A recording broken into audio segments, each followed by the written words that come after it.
Do you sometimes feel that you have forgotten how to sleep? In the past, you used to just close your eyes, drift off, and then it would be morning. You see other people doing just that. It seems like they're remembering how to sleep, but you have forgotten how to do just that.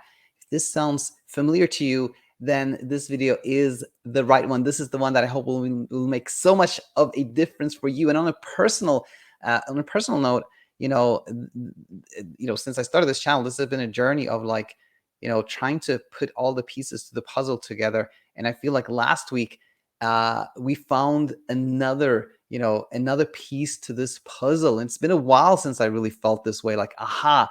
And this pertains to the common notion that I've forgotten how to sleep. I think there is a different way to understand this that I think can be really, really helpful. So I'm so excited to be here teaching on this topic today. Now, before we jump into it, quick announcement. If you've been thinking of becoming a sleep coach, joining the movement as a coach, then the deadline to apply is going to be October 31st. And this is if you want to join November 15th. That's when our next batch starts. There's one slot available. One slot is already taken. If you're interested, then just head over to our website and you can find all the information, all the steps there. And now, I also want to share actually that the teaching that we're going to go over today comes from Batul, who was a guest in Talking Insomnia number 58. She is now becoming a sleep coach. And everything that we're going to talk about came up in what we call a coach class, where I was teaching Batul last Tuesday. So what we're going to talk about here is, number one, losing familiarity with sleep. That's the first topic. And then we're going to look at the consequence of this when normal becomes triggering. And finally, we're going to talk about how to find familiarity, the return to familiarity and peaceful sleep. So yeah, let's jump in here. Topic number one, losing familiarity. Last Tuesday, me and Batul were looking at questions from the community here and learning in our discussion around these topics. And one question was about a common experience, which is these like hypnic jerks. We're just about to fall asleep, and then we have a jerk, and that can alert us, can be quite scary, can happen over and over again. And Batul said that she had experienced this, and she said something that really struck me. She said, I lost familiarity.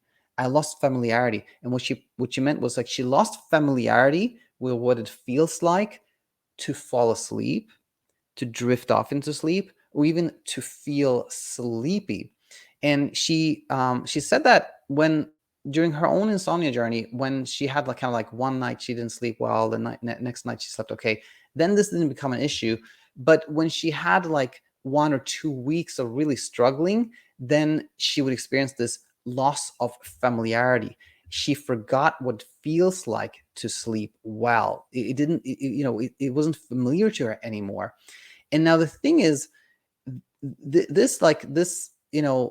when we find ourselves like not feeling familiar with what it feels like to sleep well, then this can really look like we have lost a skill. It can look like we lost a skill, and we can easily think, oh my gosh, I forgot how to do something. I forgot how to sleep. In other words, and this was kind of the big aha moment for me, because you hear this very often, like, I've forgotten to sleep. But what I realized was that when we say I forgot how to sleep, what that really means is I've lost familiarity, what it feels like to sleep.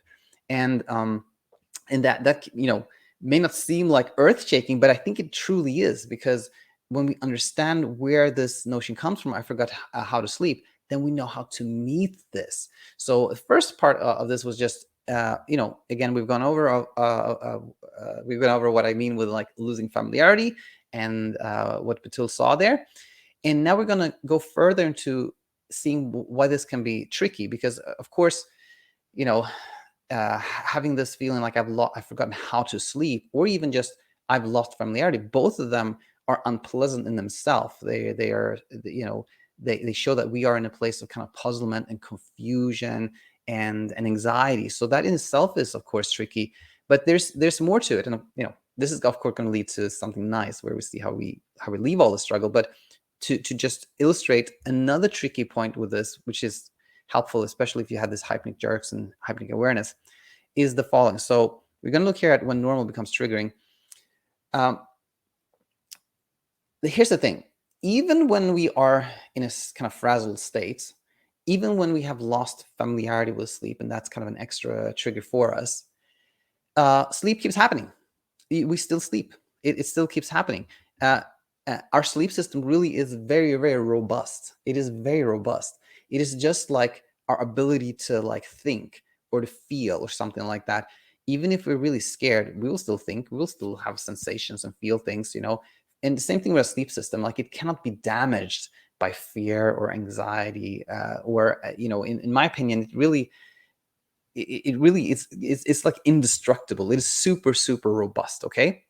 So the thing is that even when we are scared and things like that, we keep drifting off. We keep, you know, experiencing sleepiness, but we all have this fear of the unknown. You know, all human beings, we have a natural fear of something that is new, like the strange to us, right?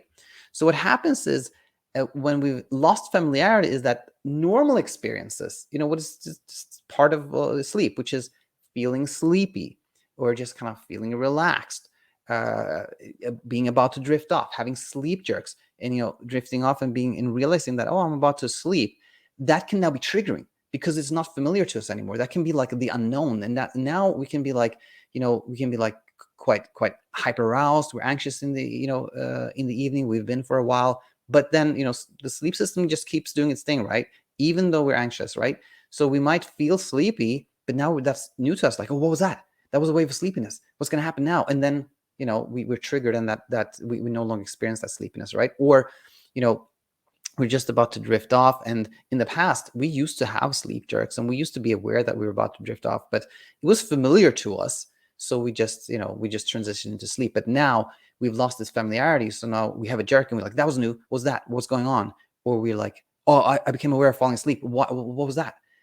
Because of this unfamiliar, the loss of familiarity, we should say, then the normal experiences can be triggering, which you know, adds another layer of like confusion, and it can add to the sense of like, I have forgotten how to sleep. That notion can be amplified when we see how we're reacting to things that we haven't reacted to before, and we don't understand why, and it can amplify this notion that we've forgotten how to sleep, right? So now we can really see like the trickiness that comes from the situation, which of course leads us to number 3 here: return to familiarity, which is of course what you want, what we all want when we're in this like scary territory. We will want familiarity, we want peace of mind, right?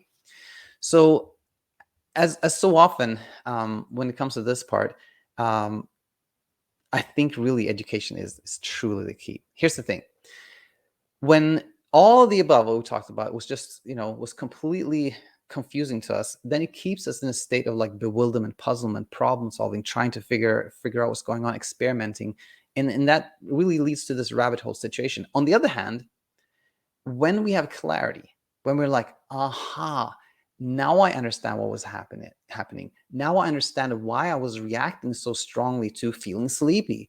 I understand why I was reacting this way to a sleep jerk. Then the unknown has become known. You know, the unknown is now known to us. The unfamiliar has now become familiar on a cognitive level. Like we can, no, it's not super difficult to just understand things on a cognitive level and see like, aha, now I understand what's going on. And that is actually very, very helpful. It doesn't automatically directly lead to, you know, our fear fading, because it takes a while for fear to fade, but it is really, really helpful. Because what happens now, even if you just understand this like on a cognitive level, then we no longer think it's strange that, you know, we're triggered by things that really are a normal part of sleeping. Well, this leads to overall like less reactivity. There's going to be less kind of self-judgment or self-criticism or experimenting, all those things. And now, you know, the unfamiliar now becomes familiar on a more subconscious and emotional level, just to the thanks to less reactivity.